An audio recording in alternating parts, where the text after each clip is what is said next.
mga hindi pa members, dapat po kilabutan kayo. Alam niyo po kung bakit?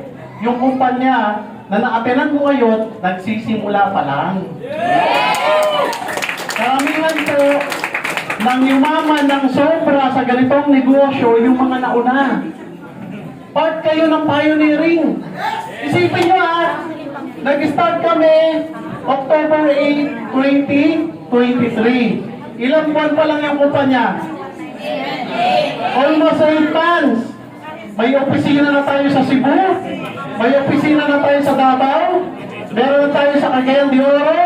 Meron na tayo sa Baliwag, Bulacan. Ayan, mga tayo-Bulacan. Magbubukas yung Bohol sa July 8. Tama? Tapos, second week of July, magbubukas po yung office sa Valenzuela. Tapos may office na tayo sa Alabang, tsaka sa Dasma, Cavite. Isipin nyo yun, na yung kumpanya nagsisimula, marami na agad opisina. Sabi ko nga kanina baka this year mabuksan na natin yung Hong Kong Sino may kakilala doon?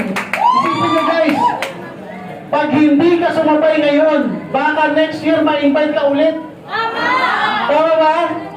Ngayon pa lang dapat, simulan mo na. Kasi sa nga makakita ng ganito, nagsisimula pa lang.